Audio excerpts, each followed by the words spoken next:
Hey, I wanted to ask you about Tanner McKee and kind of the challenges facing a young quarterback when he's getting so much thrown at him. Yeah, I think you know, just throwing as much as possible at him, trying to just get a feel for capacity.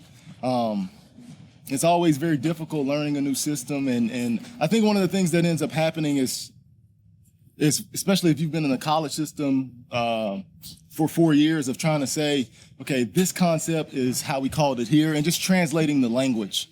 That becomes, to me, the biggest challenge. But I think Tanner's done a great job. Coach Tanny's done a great job of getting him ready to come out here and know what to do. I think, obviously those guys have a ton of work to do in terms of handling the install, being able to communicate out there what they need to get communicated. So it's a challenge, but it's one that I'm sure everybody's welcomed.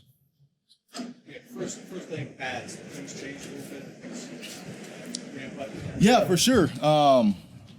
You get a chance to see some real football and to see how those mate blocks happen.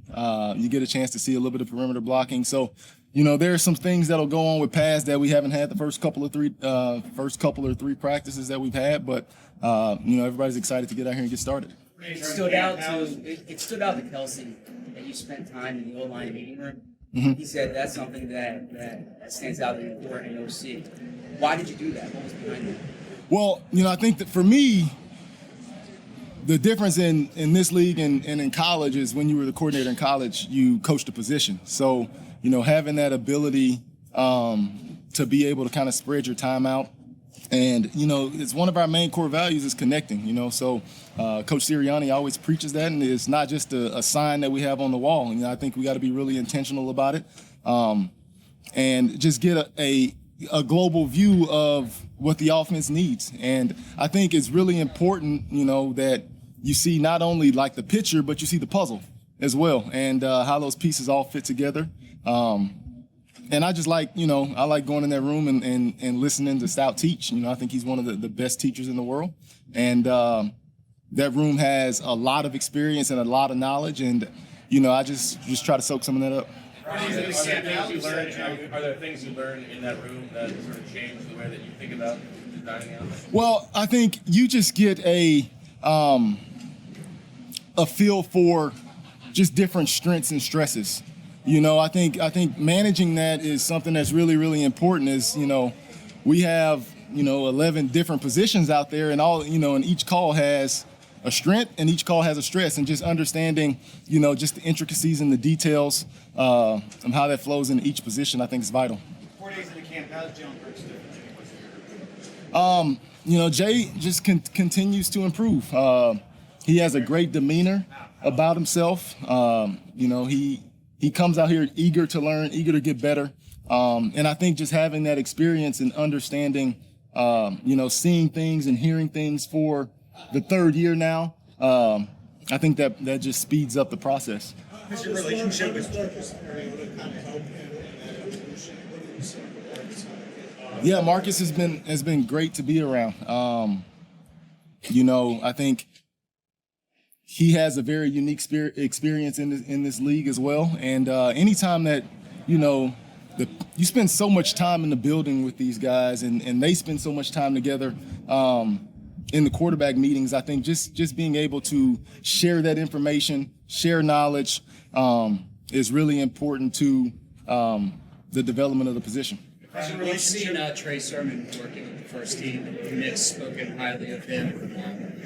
What do you like about him? Does he have a chance to make the team? Yeah, I think we have a great group of running backs, and I think Coach Singleton has done a fantastic job of getting guys ready to play. And, when you got a number of guys that we're kind of splitting reps right now and getting the reps that we need to get to see what everybody can do and evaluate skill sets and how we can deploy them. That entire group's done a really good job. Hey, Ron, with Jalen, you've been around pretty much since day one of his development. He talks about himself as a triple threat, passing, rushing, obvious, but the process he's very proud of. How much has he improved in that processing aspect since you've been back? Yeah, I think he's he's been on a journey of daily improvement since the day we stepped in the building, and that's a testament to who he is as a person. How important football is to him, and just his drive and overall determination. But and then you add that with the fact that he's seen a lot of football now in the last 2 years. So I think those reps that you get, just like in any profession, really, the more you do something, usually the better you get at it. So I think that experience starts to kick in, and you can start to see things happen before they happen. Knowing that person, new coordinator, is this defense changing at all schematically, or are you just moving ahead from where you were last year? Well, I think the biggest thing is we're always looking for ways to evolve, and not necessarily find a new way to do things, but find maybe a better way to do things. And that's under constant evaluation, whether it's off season, training camp, or even in season. So, for us as an offense, we're always trying to find little wrinkles, little adjustments that we can have to make sure we're getting the most out of what we have. Obviously, a big part of your new job will eventually be calling plays on game day. What are you able to do out here in training camp to prepare for that? Well, I think Coach Sirianni does a great job of setting a schedule in training camp and allowing for some of those call-up periods and setting up practice in a manner where you have to have some reactionary calls, and he'll blurt out situations, and you got to be ready to go. And that's not just, to me, that's not just on the practice field. I mean, that happens same thing in the meeting room and team meetings. So, I think the organization is set up in a way to where it helps you and gets you ready to go. Where's your level of comfort been in those situations when you have? Yeah, well, I think I'm extremely comfortable calling plays, but ultimately, like we're executing the vision that we have for the offense throughout the course of the week. And being here the last 2 years and understanding exactly how things are operated, understanding exactly how Coach Sirianni wants things done, I think has been vital for me for sure. Knowing Jalen play yesterday, where Jalen rolled through his left, ended up scrambling to his right, and like a 40-yard pass to Olamide. I guess my question was, how have you seen Jalen specifically in the scramble drill? Yeah, well, that scramble is something that we talk about a lot, is the ability to make these off-schedule type plays. If you look around the league and you see, some of the most explosive offenses, a lot of those plays happen in second reaction football. So, you have to have a plan for when the play breaks down and how you scramble and the spots that guys are getting to, and how we're managing that. But, again, I think it just goes to Coach Sirianni's vision again in terms of, the argument that there's always, was it a sack? Was it not a sack? Right. But just getting that work and letting the play continue to develop, I think it pays huge dividends once the real games start. In terms of growing the offense, we had to think about this the other day, but last year, the offense threw the ball for running back less often than any other team in the league. Is that something that you see as a room for growth? Well, I think the biggest thing is you want to have you want to create as many issues as you can for the defense, and using, all 5 positional players in a manner that's put stress on the defense. And, I think throughout the course of the week, just trying to figure out ways to deploy those types of matchups, whether it be a tight end, receiver, or running back, and having all those guys be viable options to make plays when the ball comes their way. Knowing Jalen like you do, and for as long as you've known him for, how much do you think last year's loss to Kansas City is driving him even further than he was already driven? Well, Jalen's naturally a very uniquely driven person. And I think, he said something about, he didn't go through the fire just to smell the smoke.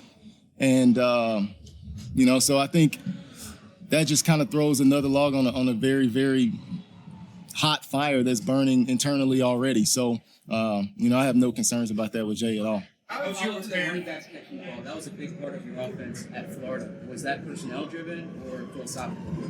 Yeah, I think it's both and. I think you always want to try to get your best players the ball in space with favorable matchups. And, as many times as you can do that, I think the more productive you'll be. So, fortunately here we have a lot of really, really good players that can do special things with the ball in their hand.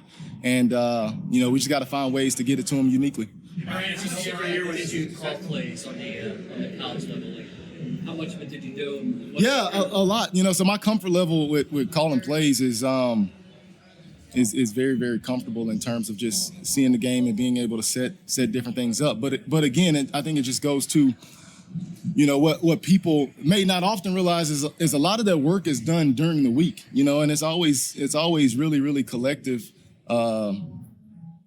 with most staffs that I've been on in terms of, breaking down the film and understanding, all being on the same page of what we want to call in particular situations. So for me, I'm excited for that challenge, excited for that opportunity. How has your relationship with Jalen evolved with your new role this season as opposed to the last 2 years?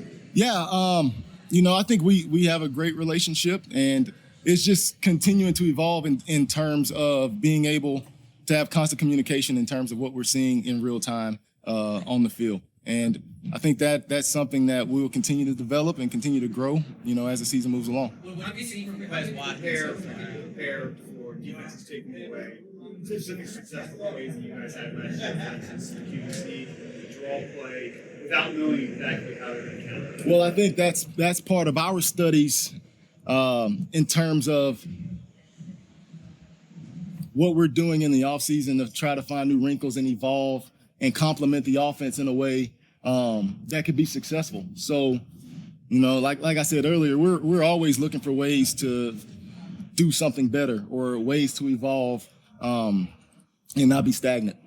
What have you seen from Quez Watkins so far in this first 2 days of practice? Yeah, Quez has done a great job. He had a terrific catch the other day in the first team period.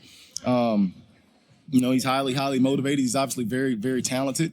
And that group in general, I think, as with a lot of groups, is this being the third year of the offense, there's a level of confidence that comes with knowing exactly what to do, knowing the adjustments that need to happen before they, even happen. And Quez has been no different. Ryan, as an organization, this franchise believes in putting all the trenches in the offensive line. You have Jordan laying it together. They've been now, again, as you mentioned, a couple of years together.